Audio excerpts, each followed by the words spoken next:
मैं चाहूं तो तुम्हें इसी क्षण तुम्हारी दुखदायी स्मृतियों से मुक्त करा सकता हूं। अपने अवगुणों से प्राप्त हुई जीत क्षणिक होती, वो सच्ची नहीं होती। वास्तविक और चिरकालिक जीत तो केवल अपनी योग्यता और अपने गुणों से ही प्राप्त हो सकती। यदि तुम्हें मुझ पर पूर्ण विश्वास है तो संकट पड़ने पर मेरा नाम लेकर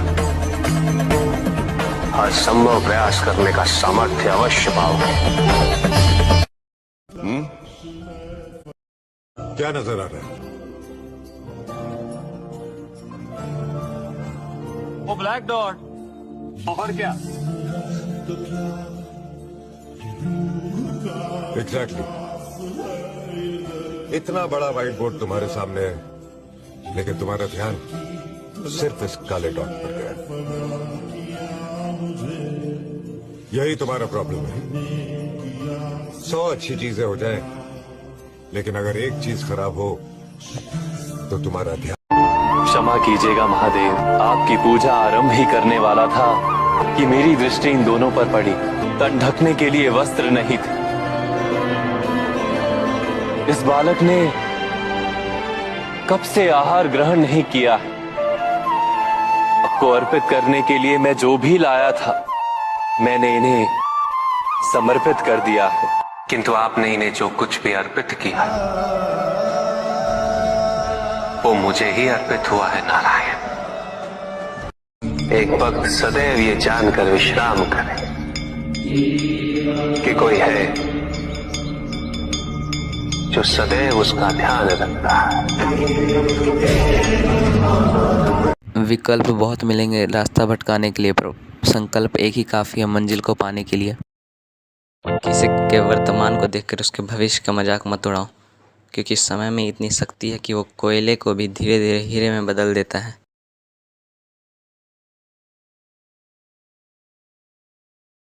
किंतु ईश्वर केवल उसी की सहायता करते हैं तो स्वयं अपनी सहायता करने का साहस कर, तो अपनी परिस्थिति को परिवर्तित करने का प्रयास कर। किंतु जो मेरे सच्चे भक्त हैं उनके हृदय में दया का कभी अभाव नहीं होता, क्योंकि उन्हें सदैव ये विश्वास होता कि मैं कभी उनके साथ अन्याय नहीं होने दूंगा। तुमने अपनी दया का प्रमाण दे। किंतु जो मेरे सच्चे भक्त हैं उनके हृदय में दया का कभी अभाव नहीं होता, क्योंकि उन्हें सदैव ये विश्वास होता कि मैं कभी उनके साथ अन्याय नहीं होने दूंगा।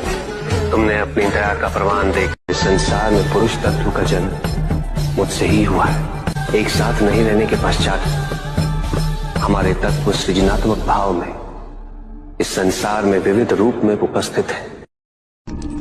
ये कैलाश नारद, स्वर्गलोक या वैकुंठ नहीं, क्या इन जलती चिताओं के बीच आज आपका खड़ा रहना भी दूभर हो रहा है, जबकि आप तो स्वयं सारे ब्रह्मांड का भ्रमण करते हैं। इन लोगों को देख रहे हैं आप।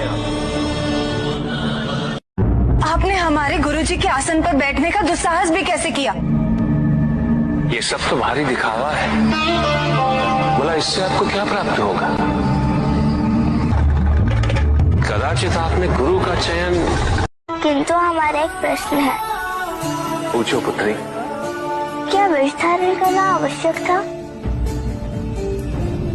अर्थात क्या और कोई विकल्प नहीं था? जब हमें तुमसे बड़ा भक्त मेरा शायद ही कोई हो नंदी। आज मैं तुम्हें आशीर्वाद देता हूँ। तुम्हारे कानों में आके जो भी अपनी प्रार्थना कहेगा वो मुझ तक अवश्य पहुंचेगी। मैं भोलेनाथ, त्रिपुरारी, नीलकंठ, विश्वनाथ, पिता, पति, गंगाधर, ये स्वरूप मेरे ही रूप और प्रत्येक परिवर्तित स्वरूप मेरा ही रूप होगा। किंतु हमारा एक प्रश्न है। पूछो पुत्री। क्या विष धारण करना आवश्यक था? अर्थात क्या और कोई विकल्प नहीं था? जब हमें शमशान को सब अशुद्ध स्थान मानते हैं, किंतु जिस स्थान पर 5 तत्वों वाले शरीर को मुक्ति मिले और साधक को मुक्ति का बोध, वो स्थान अशुद्ध कैसे हो सकता है?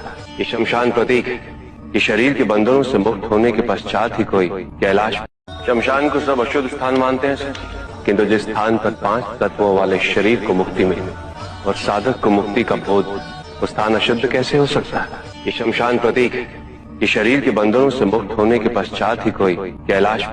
ऐसा कभी नहीं हो सकता पार्वती कि मैं इस संसार से अपनी आंखें बंद कर लूं, और यदि किसी कारणवश मुझे अपनी आंखें बंद करनी पड़े तो तीसरे नेत्र को खोलना अनिवार्य हो जाता है, क्योंकि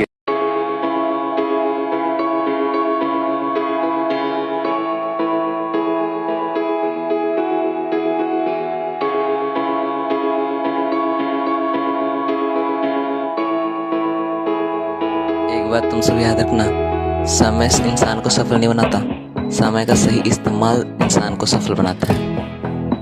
अगर जिंदगी में आगे बढ़ना है ना, तो घोड़े से एक बात सीख लो कि हमें सिर्फ आगे भागना चाहिए, पीछे मुड़ के नहीं देखना चाहिए। जब पीछे मुड़ के देखा ना तो जिंदगी में आगे बढ़ने में बहुत परेशानी आएगी, और सिर्फ आगे बढ़ते रहो, जिंदगी सफल हो जाएगी। एक बात याद रखना, माँ बाप बेटे को नाम देते हैं, पर बेटे को अपना नाम खुद कमाना पड़ता है। तो ईश्वर केवल उसी की सहायता करता है तो स्वयं अपनी सहायता करने का साहस करे, तो अपनी परिस्थिति को परिवर्तित करने का प्रयास करे। तो जो मेरे सच्चे भक्त हैं, उनके हृदय में दया का कभी अभाव नहीं होता, क्योंकि उन्हें सदैव ये विश्वास होता कि मैं कभी उनके साथ अन्याय नहीं करूंगा। तुमने अपनी दया का प्रमाण दे।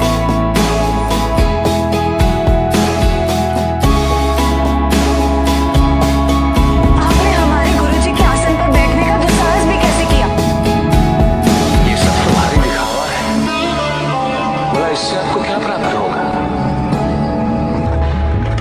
कदाचित आपने गुरु का चयन, ये कैलाश है नारद, स्वर्गलोक या वैकुंठ नहीं।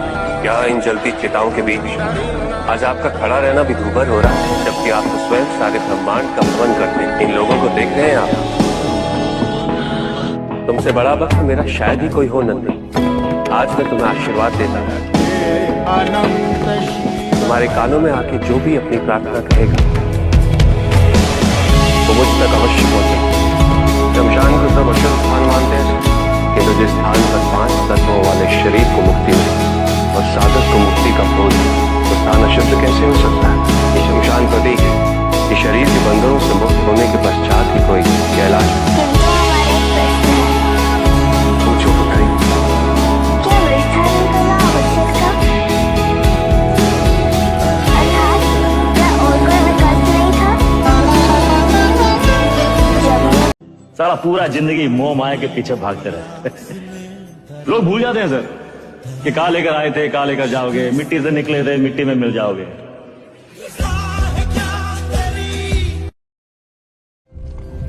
तुम्हें लगा ना कि तुम पैसों से मुझे खरीद लोगे। यही तो प्रॉब्लम है तुम इंसानों की।